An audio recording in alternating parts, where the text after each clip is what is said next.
Dads and Dadsters alike. This is Steve, and let's continue with the Time Machine by H.G. Wells. Chapter 4. In another moment we were standing face to face, I and this fragile thing out of futurity. He came straight up to me and laughed into my eyes. The absence from his bearing of any sign of fear struck me at once. Then he turned to the two others who were following him and spoke to them in a strange and very sweet and liquid tongue. There were others coming, and presently a little group of perhaps 8 or 10 of these exquisite creatures were about me. One of them addressed me. It came into my head, oddly enough, that my voice was too harsh and deep for them, so I shook my head and pointed to my ears, shook it again. He came a step forward, hesitated, and then touched my hand. Then I felt other soft little tentacles upon my back and shoulders. They wanted to make sure I was real. There was nothing in this at all alarming. Indeed, there was something in these pretty little people that inspired confidence, a graceful gentleness, a certain childlike ease. And besides, they looked so frail that I could fancy myself flinging the whole dozen of them like ninepins. But I made a sudden motion to warn them off when I saw their little pink hands feeling at the time machine. Happily then, when it was not too late, I thought of a danger I had hitherto, hitherto forgotten, and reaching over the bars of the machine, I unscrewed the little lever that would set it in motion, and put these in my pocket. Then I turned again to see what I could do in the way of communication. And then, looking more nearly into their features, I saw some further peculiarities in their dressed in China type prettiness. Their hair, which was uniformly curly, came to a sharp end at the neck and cheek. There was not the faintest suggestion of it on the face, and their ears were singularly minute. The mouths were small, with bright red, rather thin lips, and the little chins ran to a point. The eyes were large and mild, and this may seem egotism on my part.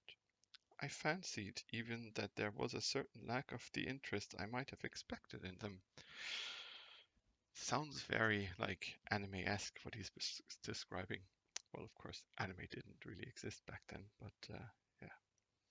As they made no effort to communicate with me, but simply stood round me smiling and speaking soft cooing notes to each other, I began the conversation. I pointed to the time machine and to myself. Then, hesitating for a moment how to express time, I pointed to the sun. At once a quaintly pretty little figure in checkered purple and white followed my gesture, and then astonished me by imitating the sound of thunder. For a moment I was staggered, though the import of his gesture was plain enough. The question had come into my mind abruptly. Were these creatures fools? You may hardly understand how it took me. You see, I had always anticipated that the people of the year 800 and 2000 odd would be incredibly in front of us in knowledge, art, everything. Then one of them suddenly asked me a question that showed him to be on the intellectual level of one of our 5-year-old children. Asked me, in fact, if I had come from the sun in a thunderstorm. It let loose the judgment I had suspended upon their clothes, their frail light limbs and fragile features. A flow of disappointment rushed across my mind. For a moment I felt that I had built the time machine in vain. I nodded, pointed to the sun, and gave them such a vivid rendering of a thunderclap as startled them. They all withdrew a pace or so and bowed. Then came one laughing towards me, carrying a chain of beautiful flowers altogether new to me, and put it around my neck. The idea was received with melodious applause, and presently they were all running to and fro for flowers, and laughing, flinging them upon me, until I was almost smothered with blossom. You who have never seen the like can scarcely imagine what delicate and wonderful flowers countless years of culture had created. Then someone suggested that their playthings should be exhibited in the nearest building, and so I was led past the sphinx of white marble, which had seemed to watch me all the while with a smile at my astonishment, towards a vast grey edifice of fretted stone. As I went with them, the memory of my confident anticipations of a profoundly grave and intellectual prosperity came with irresistible merriment to my mind. The building had a huge entry and was altogether of colossal dimensions. I was naturally most occupied with the growing crowd of little people and with the big open portals that yawned before me, shadowy and mysterious. My general impression of the world I saw over their heads was a tangled waste of beautiful bushes and flowers, a long neglected and yet weedless garden.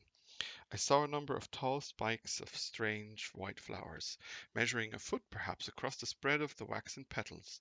They grew scattered, as if wild, among the variegated shrubs. But as I say, I did not examine them closely at this time. The time machine was left deserted on the turf among the rhododendrons. The arch of the doorway was richly carved, but naturally I did not observe the carving very narrowly, though I fancied I saw suggestions of old Phoenician decorations as I passed through, and it struck me that they were very badly broken and weather-worn. Several more brightly clad people met me in the doorway, and so we entered. I dressed in dingy 19th century garments, looking grotesque enough, garlanded with flowers and surrounded by an eddying mass of bright, soft-colored robes and shining white limbs, in a melodious whirl of laughter and laughing speech. The big doorway opened into a proportionately great hall hung with brown. The roof was in shadow, and the windows, partially glazed with colored glass and partially unglazed, admitted a tempered light. The floor was made up of huge blocks of some very hard white metal, not plates, nor slabs, blocks. And it was so much worn, as I judged by the going to and fro of past generations, as to be deeply channeled along the more frequented ways. Transverse to the length were innumerable tables of slabs of polished stone, raised perhaps a foot from the floor, and upon these were heaps of fruits. Some I recognized as a kind of hypertrophy raspberry and orange, but for the rest, but for the most part, they were strange. Hmm. Raspberry and orange mix. That sounds kind of cool. Between the tables was scattered a great number of cushions. Upon these my conductors seated themselves, signing for me to do likewise. With a pretty absence of ceremony, they began to eat the fruit with their hands, fling peel and stalks and so forth on into the round openings in the sides of the tables. I was not loath to follow their example, for I felt thirsty and hungry. As I did so, I surveyed the hall at my leisure. And perhaps the thing that struck me most was its dilapidated look. The stained glass windows, which displayed only a geometrical pattern, were broken in many places, and the curtains that hung across the lower end were thick with dust, and it caught my eye at the corner of the marble table near me was fractured. Nevertheless, the general effect was extremely rich and picturesque.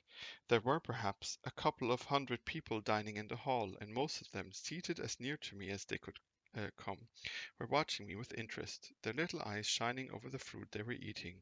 All were clad in the same soft and yet strong silky material. Fruit, by the by, was all their diet. These people of the remote future were strict vegetarians, and while I was with them, in spite of some carnal cravings, I had to be frugivorous also. Indeed, I found afterwards that horses, cattle, sheep, dogs had followed the ichthyosaurs into extinction. But the fruits were very delightful. One in particular that seemed to be in season all the time I was there, a flowery thing in a three-sided husk, was especially good, and I made it my staple. At first I was puzzled by all these strange fruits and by the strange flowers I saw, but later I began to perceive their import. However, I am telling you of my fruit dinner in the distant future now. So soon as my appetite was a little checked, I determined to make a resolute attempt to learn the speech of these new men of mine. Clearly that was the next thing to do. The fruit seemed a convenient thing to begin upon, and holding one of these up, I began a series of interrogative sounds and gestures. I had some considerable difficulty in conveying my meaning. At first my efforts met with a stare of surprise or inextinguishable laughter, but presently a fair-haired little creature seemed to grasp my intention and repeated a name. They had to chatter and explain the business at great length to each other, and my first attempts to make the exquisite little sounds of their language caused an immense amount of amusement. However, I felt like a schoolmaster amidst children and persisted, and presently I had a score of noun substantives at least at my command. And presently I had a score of noun. And then I got to demonstrative pronouns and even the verb to eat. But it was slow work, and the little people soon tried and wanted to get away from my interrogations, so I determined, rather of necessity, to let them give their lessons in little doses when they felt inclined. In very little doses I found they were before long, for I never met people more indolent or more easily fatigued. A queer thing I soon discovered about my little hosts, and that was their lack of interest. They would come to me with eager cries of astonishment, like children, but like children they would soon stop examining me and wander away after some other toy. The dinner and my conversational beginnings ended. I noted for the first time that almost all those who had surrounded me at first were gone. It is odd, too, how speedily I came to disregard these little people. I went out through the portal into the sunlit world again as soon as my hunger was satisfied. I was continually meeting more of these men of the future, who would follow me a little distance, chatter, and laugh about me, and having smiled and gesticulated in a friendly way, leave me again to my own devices. The calm of evening was upon the world as I emerged from the great hall, and the scene was lit by the warm glow of the setting sun. At first things were very confusing. Everything was so entirely different from the world I had known, even the flowers. The big building I had left was situated on the slope of a broad river valley, but the Thames had shifted perhaps a mile from its present position. I resolved to mount to the summit of a crest, perhaps a mile and a half away, from which I could get a wider view of this our planet in that year 802,701 AD. For that, I should explain, was the date the little dials of my machine recorded. So it's like 800,000 the year. As I walked, I was watching for every impression that could possibly help to explain the condition of ruinous splendor in which I found the world. For ruinous it was.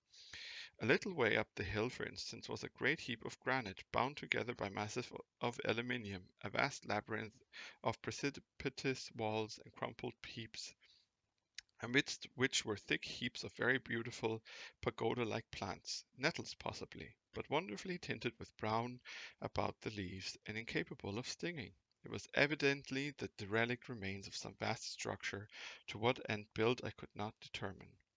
It was here that I was destined at a later date to have a very strange experience, the first intimation of a still stronger discovery, but of what I will speak in its proper place. Looking round with a sudden thought from a terrace on which I rested for a while, I realized that there were no small houses to be seen. Apparently, the single house, and possibly even the household, had vanished. Here and there among the greenery were palace-like buildings, but the house and the cottage, which form such characteristic features of our own English landscape, had disappeared. Communism, said I to myself. On the heels of that came another thought. I looked at the half-dozen little figures that were following me. Then, in a flash, I perceived that all had the same form of costume, the same soft hairless visage, and the same girlish rotundity of limb. It may seem strange, perhaps, that I had not noticed this before, but everything was so strange. Now I saw the fact plainly enough, in costume, and in all the differences of texture and bearing that now mark off the sexes from each other. These people of the future were alike, and the children seemed to my eye to be but the miniatures of their parents. I judged, then, that the children of the time were extremely precocious, physically at least, and I found afterwards abundant verification of my opinion. Seeing the ease and security in which these people were living, I felt that this close resemblance of the sexes was after all what I would expect, for the strength of a man and the softness of a woman, the institution of the family and the differentiation of occupations are mere militant necessities of an age of physical force. Where population is balanced and abundant, much childbearing becomes an evil rather than a blessing to the state. Where violence comes but rarely and offspring are secure, there is less necessity. Indeed, there is no necessity for an efficient family, and the specialization of the sexes with reference to their children's need disappears. We see some beginnings of this even in our own time, and in this future age it was complete. This, I must remind you, was my speculation at the time. Later, I was to appreciate how far it fell short of the reality. While I was musing upon these things, my attention was attracted by a pretty little structure, like a well under a cupola. I thought in a transitory way of the oddness of wells still existing, and then resumed the thread of my speculations. There were no large buildings towards the top of the hill, and as my walking powers were evidently miraculous, I was presently left alone from the first time. With a strange sense of freedom adventure, I pushed on up to the crest. There I found a seat of some yellow metal that I did not recognize, corroded in places with a kind of pinkish rust and half smothered in soft moss. The armrests cast and filed into the resemblance of griffin heads. I sat down on it, and I surveyed the broad view of our old world under the sunset of that long day. It was as sweet and fair a view as I ever seen. The sun had already gone below the horizon, and the west was flaming gold, touched with some horizontal bars of purple and crimson. Below was the valley of the Thames, in which the river lay like a band of burnished steel.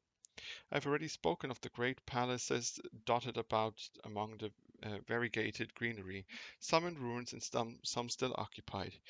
Here and there rose a white or silvery figure in the waste garden of the earth. Here and there came the sharp vertical line of some cupola or obelisk. There were no hedges, no signs of proprietary rights, no evidence of agriculture. The whole earth had become a garden, like the Garden Eden, huh? So watching, I began to put my interpretation upon the things I had seen as it shaped itself to me that evening. My interpretation was something in this way. Afterwards, I found I had got only a half truth, or only a glimpse of one facet of the truth. It seemed to me that I had happened upon humanity upon the wane. The ruddy sunset set me thinking of the sunset of mankind. For the first time I began to realize an odd consequence of the social effort in which we are at present engaged. And yet, come to think, it is a logical consequence enough. Strength is to outcome of need. Security sets a premium on feebleness. The work of ameliorating, strange word, but that is another one that I need to look up.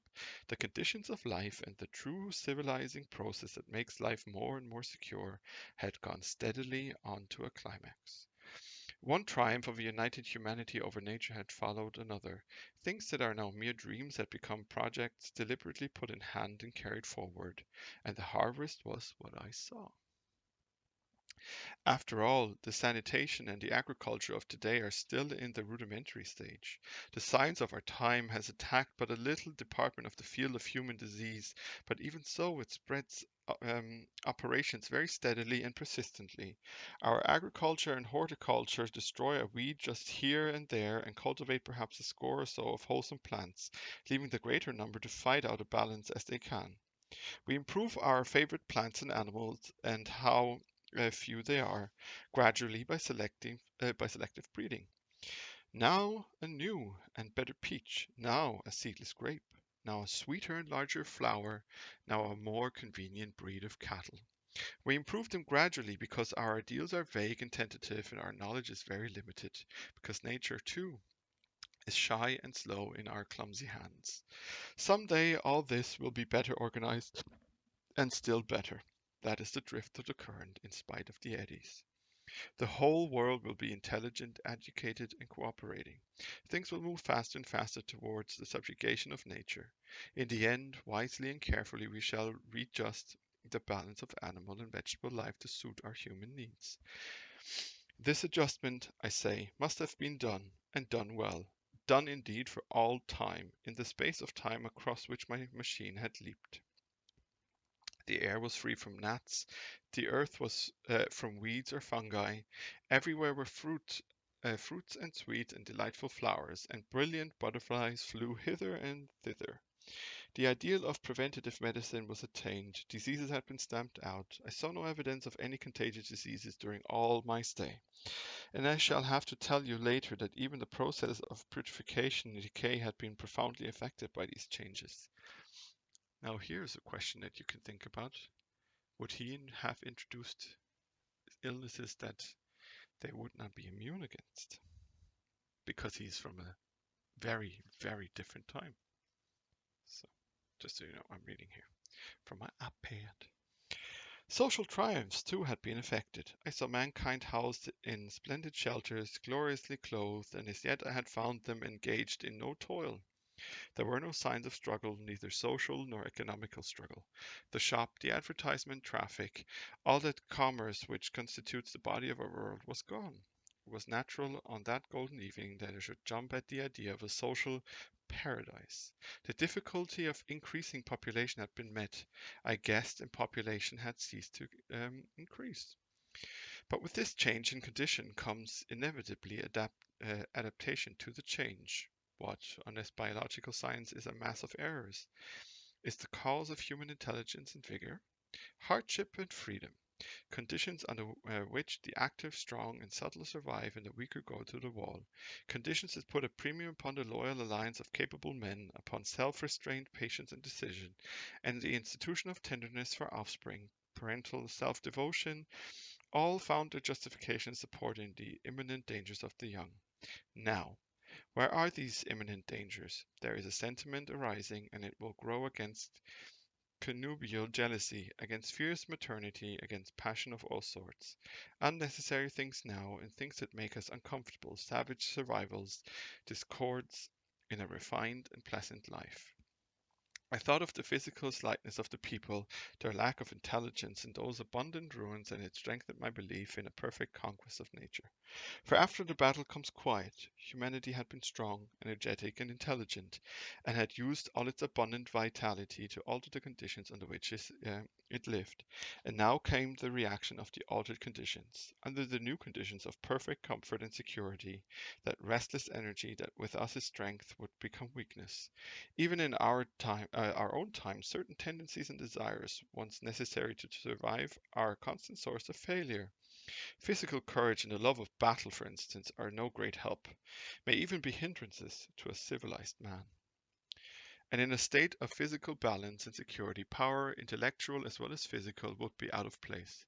For countless years I judged there had been no danger of war or solitary violence, no danger from wild beasts, no wasting disease to require strength of constitution, no need of toil. For such a life, what we should call the weak are as well equipped as the strong are indeed no longer weak. Better equipped indeed they are, for the strong would be fretted by an energy for which there was no outlet. No doubt the exquisite beauty of the buildings I saw was the outcome of the last surgings of the new, purposeless energy of mankind before it settled down into perfect harmony with the conditions under which it lived. The flourish of that triumph which began the last great peace. This has here been the fate of energy and security. It takes to art and to eroticism, and then come languor and decay. Even this artistic impetuous would at last die away, had almost died in the time I saw, to adorn themselves with flowers, to dance, to sing in the sunlight. So much was left of the artistic spirit, and no more. Even that would fade in the end into a contented inactivity. We are kept keen on the grindstone of pain and necessity. And it seemed to me that here was the hateful grindstone broken at last. As I stood there in the gathering dark, I thought that in this simple explanation I had mastered the problem of the world, mastered the whole secret of these delicious people. Possibly the checks they had devised for the increase of population had succeeded too well, and their numbers had rather diminished than kept stationary. That would account for the abandoned ruins. Very simple was my explanation, and plausible enough, as most wrong theories are. So, um, very interesting ideas about who these people are, why they evolved the way that they evolved, and where they're coming from, what the implications are of their evolution, and of course, accounting from, I think it's 1850. Um, he has quite like modern views, even modern in our daytime. At least I feel that way. And like, I mean, like he describes something with which even now with the coronavirus, we're all kind of moving together in a way, although we're moving apart. But yeah, I feel that he is, and that's probably why books like these are still around and still relevant, and people still read them. It's because they look at concepts that are modern, far beyond their own years, and they kind of stay that way. Yeah, so I have to cut it short today, sadly. So one chapter is all you're going to get. But I promise this week we'll continue with chapter 5. I just need to sort some private stuff out because, as you can imagine, private life sometimes takes over. So thank you for watching and for listening. Steve is out.